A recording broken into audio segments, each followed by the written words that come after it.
पिछले एपिसोड में हमने देखा था कि निंगराओ जो होती है वो जियानमिंग के पीछे पड़ चुकी थी। ऑक्शन हाउस का मालिक भी जियानमिंग को बचाने की कोशिश कर रहा होता है, लेकिन निंगराओ तो उनका पीछा छोड़ने का नाम ही नहीं ले रही थी। वो अपने इल्यूजन पावर का इस्तेमाल करते हुए सभी को अपने इल्यूजन में फंसाने की कोशिश करती है और उसने जियानमिंग को ऐसा दिखाया था कि शाओचन जंगल में ही फंस चुका है, इसलिए जियानमिंग जैसे उसे बचाने जाती है निंगराओ उसे वहाँ पर पकड़ लेती है और उसकी जान लेने की कोशिश करती है। पर सही टाइम पर शाओचन ने वहाँ पर आकर जियानमिंग को बचा लिया था और उसके बाद वो निंगराओ के साथ फाइट करना शुरू कर देता है। अपने आप को हारता देख निंगराओ वहाँ से भाग जाती है, जिसके बाद यहाँ से ये एपिसोड शुरू होता है। तो इस एपिसोड की शुरुआत में हम मास्टर को देखते हैं जो अपना कमरे के अंदर बैठने के बाद कल्टीवेशन कर रहे थे। उनकी प्रैक्टिस को भंग करने के लिए वहाँ पर एक डिसाइपल आ जाता है जो घबराते हुए मास्टर से कहता है कि मास्टर सुनो, मुझे आपको कुछ बताना है। मास्टर कहते हैं तुम्हें समझ नहीं आता कि मैं यहाँ पर अपना कल्टीवेशन कर रहा था, आखिर कौन सा जरूरी काम आ गया जो तुमने मेरे कल्टीवेशन को डिस्टर्ब कर दिया। डिसाइपल बताता है कि बहुत जरूरी काम है, मैंने पहाड़ पे कई सारे मॉन्स्टर को देखा है जो इसी तरफ बढ़ रहे हैं। जो सुनकर तो मास्टर भी एकदम ज्यादा घबरा जाता है कि अब यहाँ पर कौन सी नई मुसीबत आ गई, इसलिए वो अपने डिसाइपल के साथ जंगल की तरफ जाना शुरू कर देता है ताकि देख सके कि किस तरह के मॉन्स्टर की बात वो डिसाइपल यहाँ पर कर रहा था। वहाँ पर आने के बाद मास्टर को और भी कई सारे डिसाइपल दिखाई देते हैं जो सभी अपनी जान बचाकर इधर उधर भाग रहे थे। जैसे एक बहुत ज्यादा घायल डिसाइपल मास्टर को दिखाई देता है, मास्टर उसकी तरफ बढ़ रहे होते हैं ताकि उसे बचा सके, लेकिन जैसे वो उसे बचाते इससे पहले ही वहाँ पर कुछ बहुत ही खतरनाक और अजीब सी बेलें आती है जो उस डिसाइपल को घसीट कर अपने साथ ले जाती है। मास्टर बस वहाँ पर खड़े खड़े देखते रह गए थे और उस बेलों ने उस डिसाइपल को वहाँ से गायब ही कर दिया। इसके बाद वहाँ पर वो सारी बेलें दोबारा से आ जाती है और वहाँ पर आने के बाद वहाँ पर जितने भी डिसाइपल मौजूद थे मास्टर के साथ उन सभी को पकड़ना शुरू कर दी थी। कोई भी यहाँ से बचकर भाग पा ही नहीं रहा था। सारे के सारे बेलों ने उन डिसाइपल को वहाँ पर पकड़ लिया होता है। इस चीज को देखकर मास्टर घबरा जाते हैं और अपनी पावर को एक्टिवेट करते हुए उन बेलों का पीछा करना शुरू कर देते हैं कि आखिर ये कहाँ से आ रही है जो उनके डिसाइपल को पकड़ने की कोशिश कर रही है। काफी दूर तक आने के बाद मास्टर एक ऐसी जगह पर पहुंच जाते हैं जहाँ पर तो बहुत सारे बेले थी और उन सभी बेलों के अंदर उनके ही डिसाइपल कैद होते हैं जो सभी अपनी जान बचाने की कोशिश कर रहे थे, लेकिन वो बेलें इतनी मजबूत होती है कि वो लोग उसके अंदर से बाहर आ ही नहीं पा रहे थे। वहाँ पर एक बहुत ही ज्यादा पावरफुल फ्लावर होता है जिसके अंदर से ही वो बेले बाहर निकल रही थी। वो फ्लावर अपने बेले को कंट्रोल करते हुए सभी डिसाइपल को यहाँ पर पकड़ रहा था ताकि वो उन्हें मार कर खा सके। मास्टर वहाँ पर उस फ्लावर से कह रहे थे आखिर तू है कौन और तुझे यहाँ पर हमारे लिंगोसेक के इलाके में किसने लाकर रख दिया, तेरी हिम्मत कैसे हुई यहाँ पर हमारे ही डिसाइपल को पकड़ने की। इसके बाद मास्टर अपनी पावर का इस्तेमाल करते हुए उस फ्लावर के साथ फाइट करना शुरू कर देते हैं। जैसे जैसे मास्टर फ्लावर के साथ फाइट कर रहे थे वो फ्लावर की जो बेलों की पकड़ होती है वो ढीली होने लगती है। इस वजह से बेलों के अंदर से डिसाइपल बाहर आना शुरू हो गए थे, लेकिन मास्टर का जितना भी अटैक होता है वो उन फ्लावर पे तो लग ही नहीं रहा था। ऐसा लग रहा था कि फ्लावर के आसपास शील्ड लगी हुई है जिस वजह से फ्लावर को कोई असर ही नहीं होगा। लेकिन मास्टर ने जैसे फ्लावर के ऊपर अटैक किया था वो फ्लावर वहाँ पर खुल जाता है जिसके अंदर एक छोटा सा बच्चा था और उसी बच्चे को फ्लावर यहाँ पर प्रोटेक्ट कर रहा था। मास्टर ये देखकर बिल्कुल हक्का बक्का रह जाते हैं कि ये क्या चीज है, इस छोटे के बच्चे के अंदर से इतना ज्यादा स्पिरिचुअल ऑरा कैसे बाहर निकल रहा है, इस बच्चे के पास तो हेवनली बॉडी है, ये अनोखा करिश्मा यहाँ पर कैसे हो गया, आखिर ये फ्लावर है क्या चीज जिसके अंदर से छोटा सा बच्चा बाहर निकला है। अभी ये कंफर्म तो नहीं बताया गया, लेकिन शायद से ऐसा हो सकता है कि अभी हमें पास्ट का सीन दिखाया जा रहा था और ये बच्चा कोई और नहीं बल्कि जियानमिंग ही होगी। हमें यहाँ पर इसलिए दिखाया गया होगा कि हमें पता चल सके कि असल में जियानमिंग कहाँ से आई थी और क्यों उसके पीछे इतने सारे लोग पड़े हुए हैं, क्योंकि असल में उसकी बॉडी जो है वो हेवनली बॉडी है जो कि बहुत ज्यादा पावरफुल मानी जाती है। इसी वजह से पूरी की पूरी दुनिया अब यहाँ पर जियानमिंग के पीछे पड़ चुकी है। दूसरी तरफ हम जियानमिंग को देखते हैं जिसका एक ओल्ड वुमेन जो थी वो इलाज कर रही थी क्योंकि वो बेहोश हो चुकी होती है। निंगराओ ने जो अपना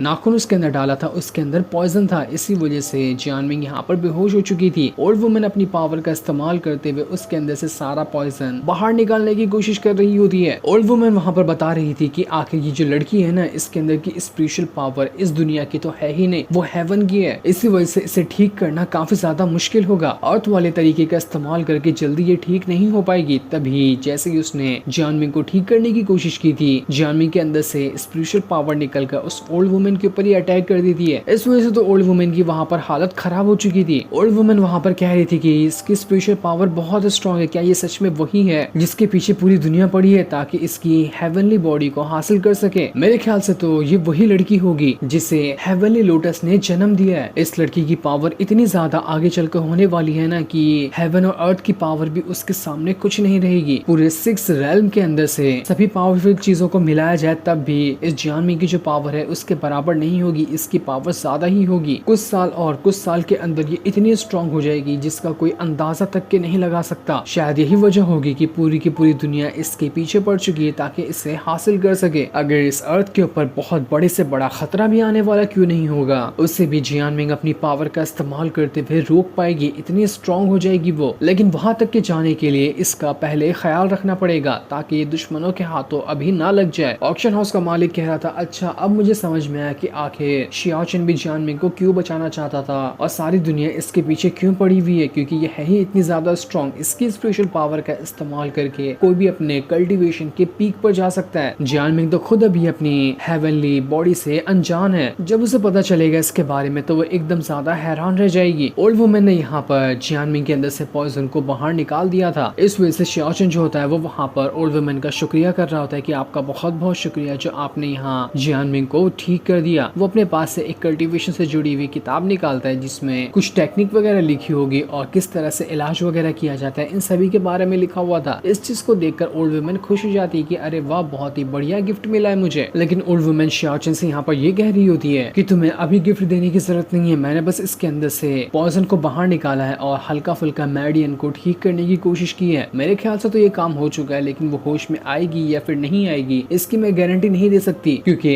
अर्थ के तरीके से जितना हो सकता था मैंने सारी कोशिश कर ली है। लेकिन इसकी हेवनली बॉडी पे असर वो चीज करेगी या नहीं करेगी इसका अंदाजा नहीं लगाया जा सकता। तो जब जियानमिंग पूरी तरह से ठीक हो जाए ना तब ये छोटा सा गिफ्ट तुम मुझे उस टाइम दे देना, लेकिन अभी मैं ये गिफ्ट नहीं ले सकती। शियाओ चेन वहाँ पर कह रहा होता है, तो क्या कोई ऐसा तरीका नहीं है जिससे जियानमिंग को पूरी तरह से ठीक किया जा सके? मैं कुछ भी चीज करने के लिए तैयार हूँ ताकि मैं जियानमिंग को बचा सकूं। जिस पर ओल्ड वुमेन कह रही है, अगर ये बात है तो ठीक है, मैंने ना एक डिवाइन ग्रास के बारे में सुना है जो कि हेवन रेल्म के अंदर है। अगर तुम वहां जाकर डिवाइन ग्रास को ले आए ना तो उसकी मदद से हो सकता है कि जियानमिंग यहाँ पर ठीक हो जाए और वो पूरी तरह से रिकवर होकर होश में आ जाएगी। तुम्हें हेवन रेल्म के अंदर जाना है, तुम्हें वहां पर शानचेंग स्टोन मिलेगा, उसी के पास तुम्हें वो डिवाइन ग्रास मिलने वाला है जिसे तुम्हें लेकर आना पड़ेगा अगर तुम पूरी तरह से जियानमिंग को रिकवर करना चाहते हो। तो वो ग्रास इतना ज्यादा पावरफुल है कि वो ऐसा बंदा जो अपनी आखिरी सांसें गिन रहा हो उसे भी पूरी तरह से रिकवर कर सकता है, वो भी चुटकियों में। लेकिन तुम्हें इतना ज्यादा घबराने की जरूरत नहीं है। मैंने सुना है कि ना वो डिवाइन ग्रास किसी आसपास के ट्रेजर असेंबली के अंदर लाया गया है, क्या पता शायद उसे बेचने वगैरह के लिए लाया गया हो। ये सुनकर ऑक्शन हाउस का मालिक कहता है, ठीक है, मैं हर ऑक्शन हाउस से कांटेक्ट करने की कोशिश करूंगा कि अगर कहीं से भी डिवाइन ग्रास को लाया जाता है ना तो मैं उसे हासिल कर सकूं। ओल्ड वुमेन वहां पर बता रही होती है कि यहाँ से थोड़ी दूर जो ट्रेजर असेंबली है ना वहां पर हर साल एक बहुत ही ज्यादा बड़ा कंपटीशन होता है। वो कंपटीशन फाइटिंग का नहीं बल्कि ऑक्शन का होता है। दुनिया भर से जितने भी लोग हैं अपने पास की पावरफुल चीजों को लेकर आते हैं ताकि उस ऑक्शन में बेच सके। सभी लोग कंपटीशन करते हुए वहां पर बोली लगाते हैं और जिसकी कीमत ज्यादा होती है उसे वो चीज मिल जाती है। वो जगह बहुत ज्यादा खतरनाक है जहाँ पर कोई भी एक दूसरे की आइडेंटिटी नहीं जान सकता, क्योंकि वहां जाने के बाद हर एक इंसान को ऑक्शन हाउस का दिया हुआ जो मास्क और कपड़ा है वही पहनना पड़ता है ताकि कोई भी एक दूसरे को पहचान ही ना सके कि उसके सामने वाला बंदा कौन है और वो कहां से कौन सी डिवाइन चीज को लेकर आया होगा। ऑक्शन हाउस का मालिक उसी ट्रेजर असेंबली में जा चुका था जहां वो अपने साथियों के साथ आया होता है। वो अपने साथियों के साथ कह रहा था कि जाओ और देखो कि किसी के पास भी अगर डिवाइन ग्रास है ना तो मुझे उसकी तुरंत रिपोर्ट करना, मैं उसे ऑक्शन में जाने से पहले ही खरीद लूंगा। ओल्ड वुमेन वहां पर शियाओ चेन से कह रही थी कि शियाओ चेन तुम नहीं जाओगे क्या ट्रेजर असेंबली में? तुमने सारी जिम्मेदारी ऑक्शन हाउस के मालिक को ही दे दी है। शियाओ चेन बता रहा होता है कि नहीं, मैं नहीं जाऊंगा, मैं नहीं चाहता कि मैं दोबारा से जियानमिंग से दूर हो जाऊं और वो किसी मुसीबत में पड़ जाए, मैं यहीं पे उसके साथ रहूंगा। ओल्ड वुमेन कहती है कि अरे तुम इतना ज्यादा क्यों घबरा रहे हो, यहाँ पर वो सेफ है, मैं 100 साल से ज्यादा तक के जिंदा हूँ, मैं हर एक इंसान को देखकर समझ जाती हूँ कि कौन किस नीयत से यहाँ पर आता है। मैं तुम्हें भी पहली बार देखकर समझ चुकी थी कि आखिर तुम कौन हो और तुम्हारे मास्क के पीछे का राज क्या है। ये सुनकर तो शियाओ चेन भी एकदम ज्यादा हैरान रह जाता है। तभी उसे पता चलता है कि ट्रेजर असेंबली के अंदर तो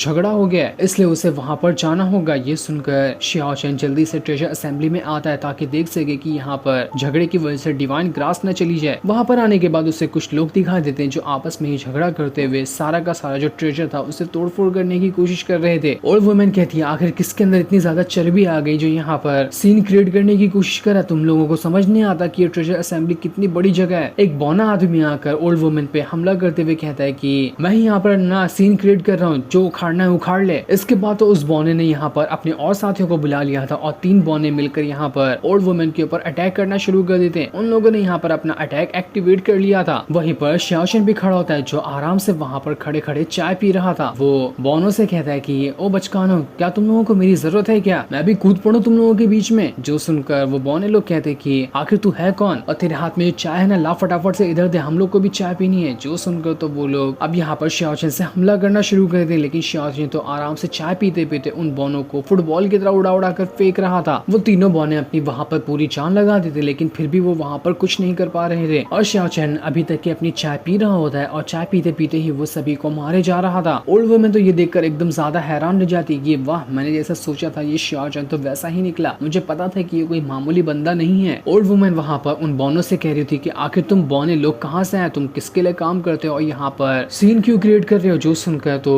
वो तीनों बोने अब ओल्ड वुमेन के पीछे पड़ जाते, क्योंकि उन्हें समझ आ चुका था कि शाओशन का तो वो कुछ उखाड़ नहीं सकते। सारे बोने एक एक करके अब ओल्ड वुमेन के ऊपर कूदना शुरू कर देते हैं। उन सभी ने उसे पकड़ लिया था, लेकिन जैसे वो पकड़कर उसके ऊपर हमला करते, ओल्ड वुमेन वहाँ पर अपनी पावर का इस्तेमाल करते हुए खुद को वहाँ से टेलीपोर्ट कर लेती है और उन बोने के चुंगल से बचकर वहाँ से साइड हो जाती है। इस वजह से तो उसे वहाँ पर कुछ भी नहीं होता और वो बड़ी आसानी से बच चुकी थी। ओल्ड वुमेन यहाँ पर बोनों से कह रही थी कि तुम लोग यहाँ पर आकर इतनी बड़ी तबाही कर रहे हो, अगर मैंने आज तुम लोगों को यहाँ पर सबक नहीं सिखाया ना, तो फिर से तुम यहाँ पर घुस आओगे ताकि यहाँ पर तोड़फोड़ कर सको। इसलिए अब तुम लोगों को यहाँ पर सबक सिखाने का टाइम आ चुका है। इसके बाद ओल्ड वुमेन वहाँ पर अपनी पावर को एक्टिवेट करना शुरू कर दी ताकि बोनों का बैंड बजा सके। ओल्ड वुमेन के पावर को एक्टिवेट करते ही पूरे के पूरे ऑक्शन हाउस के अंदर से अजीब सा ऑरा फैल जाता है और उसके अंदर से एक बहुत ही अजीब सा सेंटीपीड बाहर निकला था। जो सेंटीपीड यहाँ पर आने के बाद उन बोनों को वहाँ पर पकड़ लेता है। जो देखकर तो वो बोने सेंटीपीड के चुंगल में फंस चुके थे, लेकिन वो लोग भी इतनी जल्दी हार मानने वालों में से नहीं थे। वो लोग अपनी पावर का इस्तेमाल करते हुए ओल्ड वुमेन के अटैक को ही वहाँ पर रोक देते हैं। इसके बाद वो तीनों बोने आपस में मिलकर एक बहुत ही स्ट्रॉन्ग अटैक क्रिएट कर रहे थे। सारी चीज अभी भी दूर खड़े होकर शाओशन देख रहा था और इससे ही देखते देखते उसकी चाय भी खत्म हो जाती है। जो देखकर तो वो गुस्से में कप को ही तोड़ देता है कि यार एक चाय तो पी रहा था, चाय भी खत्म हो गई, लगता है अब थोड़ी कसरत करने का टाइम आ चुका है। इसके बाद वो ओल्ड वुमेन का अटैक ही वहाँ पर डिस्ट्रॉय कर देता है, जिस वजह से वो बोने उड़कर दूर फेंका चुके थे। बोने ये देखकर एकदम दंग रह जाती कि अरे बाप रे, इसने तो कप फेंक कर ही हमारा यहाँ पर अटैक डिस्ट्रॉय कर दिया। ये तो बड़ा ही पावरफुल और खतरनाक बंदा लग रहा है। शाओशन कहता है तुमने मेरी पावर देख ली ना, अब यहाँ पर मेरी पावर के साथ मार खाना चाहते हो या फिर तुम लोग सच सच बताओगे कि असल में तुम लोग यहाँ पर किस लिए आए थे? वो तीनों बोने एक के बाद एक करके अगली अगली लाइन बोलते हुए कह रहे थे कि हम लोग यहाँ पर आए थे ताकि ट्रेजर असेंबली के अंदर ना हमारा पूरे साल में कलेक्ट किया हुआ जो ट्रेजर है उसे बेच सके, लेकिन एक मास्क वाले बंदे ने हमसे हमारा सारा ट्रेजर छीन लिया। इसी वजह से हम लोग बहुत ज्यादा गुस्सा आते हैं। हम लोग चाह रहे हैं कि अब हम दूसरे ऑक्शन हाउस में घुसेंगे ताकि वहाँ जाकर चीजें चुराएं और उसे ट्रेजर असेंबली में बेच सके। हमारे पूरे साल की एक मेहनत पूरी बर्बाद हो गई। जहाँ पर भी हमें वो मास्क वाला बंदा मिलेगा ना, हम उसे नहीं छोड़ेंगे। कहीं तुम ही तो वो मास्क वाले बंदे नहीं हो ना जिसने हमारा ट्रेजर चुराया था? ओल्ड वुमेन कहती है मैं तुम जैसे बोनों की चाल से ना वाकिफ हूँ, तुम लोग यहाँ पर बहाना कर रहे हो। सच सच बताओ कि आखिर तुम लोग यहाँ पर क्यों आए थे? कहीं तुम लोग जियानमिन को लेने के लिए तो नहीं आए थे ना? देखो यहाँ पर झूठ मत बोलना वरना तुम लोगों के लिए अच्छा नहीं होगा। जो सुनकर वो बोने कह रहे थे कि देख बुढ़िया, तू यहाँ पर हमारे ऊपर गलत इल्जाम नहीं लगा सकती। हम लोग नहीं जानते कि जियानमिन व्यांगमिन कौन है। हम यहाँ पर अपना ट्रेजर लेने के लिए आए थे। जिस पर ओल्ड वुमेन कह रही होती है तुम लोगों को किसी ने बताया नहीं क्या? वो ट्रेजर असेंबली कोई बच्चों की जगह नहीं है, वहाँ पर बहुत खतरनाक लोग आते हैं। जब तुम्हारे पास ताकत ही नहीं है कि किसी से लड़ सको तो तुम लोग ट्रेजर असेंबली चाहते ही क्यों हो? देखो तुम्हारा सारा का सारा ट्रेजर चोरी हो गया। अगर तुम ऐसे ही दोबारा वहाँ पर जाओगे तो फिर से तुम्हारा ट्रेजर क्या चोरी होगा, तुम खुद भी चोरी हो जाओगे अगली बार। इसलिए जहाँ पर भी जाना सोच समझ के जाना, जहाँ पर तुम्हारी बस चल सके। ऐसी जगह जाने की जरूरत नहीं है जहाँ पर बहुत ही ज्यादा खतरनाक लोग रहते हो। ये सुनकर वो तीनों बोने वहाँ पर सर पटक पटक कर रोना शुरू कर देते कि हमारी तो किस्मत ही खराब है। हम थोड़ी ना यहाँ पर इतने बोने पैदा हुए थे। हम अपनी पूरी कोशिश करते हैं पावर को बढ़ाने की, लेकिन फिर भी हम लोग उतने ज्यादा स्ट्रॉन्ग नहीं है, तो हम उसमें क्या ही करें। जो भी आता है हमें लूट कर भाग जाता है। तभी ऐसे सर पटकते पटकते एक बंदे के अंदर से किसी तरह का ट्रेजर बाहर निकल कर आता है जिससे वो छुपाने की कोशिश कर रहा था। उसे देखकर तो बाकी बोने हैरान रह जाते कि तूने क्या निकाल दिया। वो उस बोने को मारते हुए कह रहे थे कि एक ट्रेजर तूने कहाँ से चुराया है, हमें बताया बिगर तूने कुछ ट्रेजर चुरा लिया। वो बोना कह रहा था कि अरे ये तो कचरे का टुकड़ा है, यहाँ पर तो मुझे ऐसे रास्ते में मिल गया था तो मैंने इसे उठा लिया। मेरा तुम लोगों से कुछ छुपाने का इरादा नहीं था। बाकी बोने तो उसके ऊपर अब चढ़ चुके थे कि तूने हमसे चीज छुपाई है, तू आज यहाँ पर नहीं बच सकता। इसलिए वो लोग उससे ही लड़ना शुरू कर देते। लेकिन तब वहाँ पर शाओचन जो होता है उस ट्रेजर को ले लेता है जो कि किसी बीस्ट के स्टैचू जैसा लग रहा था। शाओचन उस चीज को देखकर एकदम ज्यादा हैरान रह गया होता है। ऐसा लग रहा था कि वो उसे जान रहा है कि ये चीज है क्या। वो उन बोनों से कहता है कि ठीक है ये ट्रेजर मुझे दे दो, तुम जितनी कीमत मांगोगे मैं दे दूंगा। जिस पर बोने कहते हैं तू क्या कोई नवाब का है जो हम तुझे यहाँ पर ये दे दें? हमारा ये ट्रेजर है, हम तुम्हें नहीं देंगे। शाओचन उससे कहता है तुम लोगों को पता है कि मैं कौन हूँ? मैं ना स्काई लॉर्ड हूँ। हो, शायद तुम लोग मेरे नाम से वाकिफ होगे ही। जो सुनकर तो तीनों बॉनों की हवा निकल जाती कि नहीं तुम तो वही हो ना जो कि